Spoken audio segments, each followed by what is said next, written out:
what you're about to hear is real. 3 stories. 3 terrifying encounters. Reported, documented, and never fully explained. These aren't tales someone made up to scare you. These are memories, shared by people who lived through them, and still shake when they talk about it.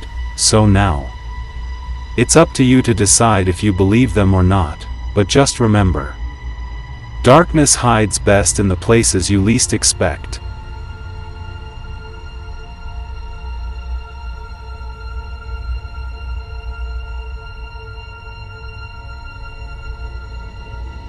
Let's go back to the summer of 2021.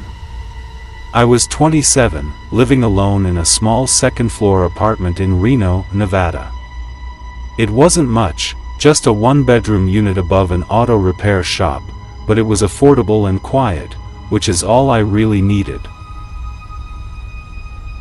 One night in late July, around 10:30 p.m., I was in bed scrolling through my phone when I noticed something strange out the window. My apartment overlooked a small back alley with a single dim streetlight. That night, under that flickering light, I saw a man standing perfectly still, wearing a yellow hoodie. It was July. No one wore hoodies that time of year, not in Reno's heat. And the way he stood there, not pacing, not moving, just watching something. I couldn't tell if he was facing my building or looking away, but something about his presence made my chest tighten. I closed the blinds and tried to shake it off. Maybe he was just someone waiting for a ride. Maybe he lived nearby. I tried to sleep. The next night, same time, 10:30, he was there again. Same yellow hoodie. Same spot. Same stillness. I stared at him longer this time, my lights off so he couldn't see me. But I still couldn't tell which way he was facing.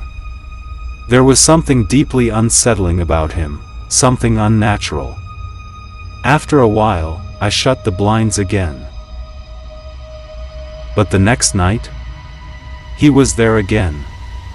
And the next.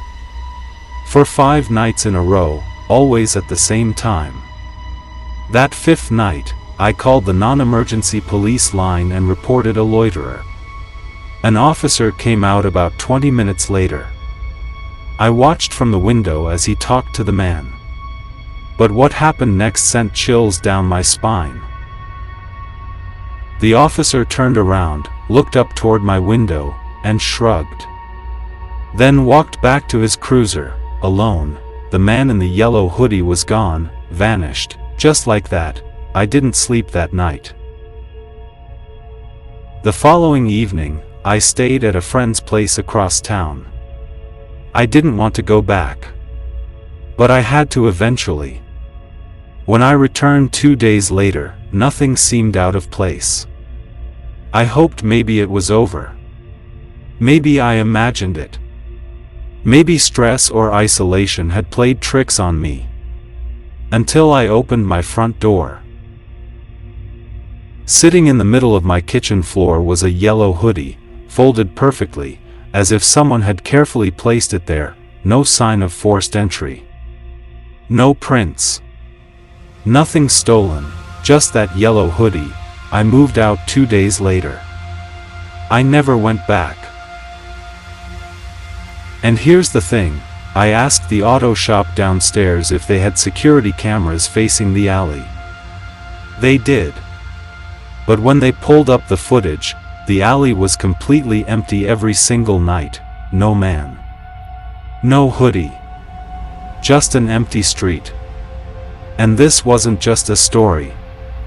This was real, it happened, to me, and I still don't know who, or what, that man was.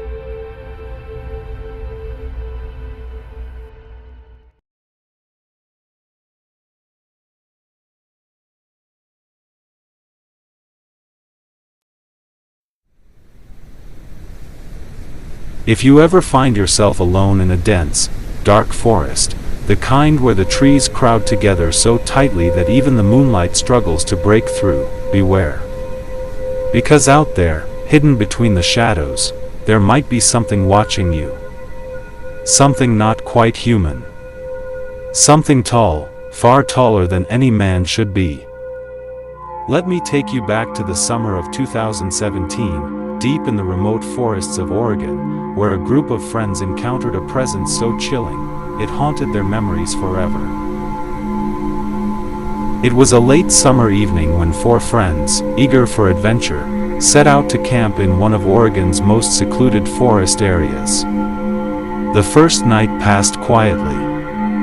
The crackling of the campfire, the distant hoot of an owl, the rustle of leaves in the gentle wind, it all seemed normal, peaceful even. They shared stories, laughed, and felt the usual calm that comes with being deep in nature, far from the noise of the city.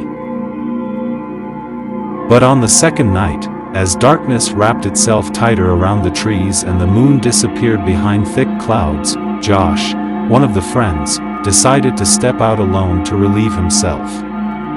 The forest was thick and silent, except for the faint crunch of his boots on the underbrush. The air felt heavier than usual, colder, and every shadow seemed to shift as if alive.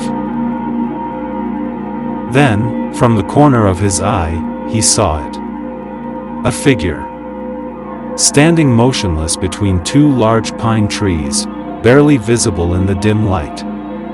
But this was no ordinary man. The figure was impossibly tall, well over 7 feet, and unnaturally thin.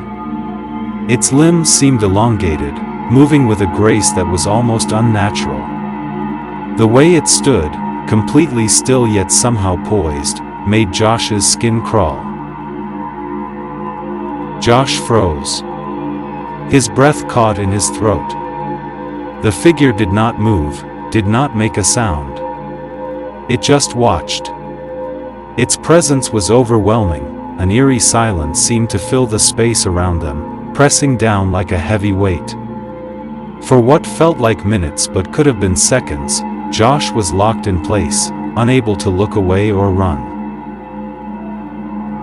Then, almost as suddenly as it appeared, the figure vanished, disappeared without a trace, as if swallowed by the shadows themselves.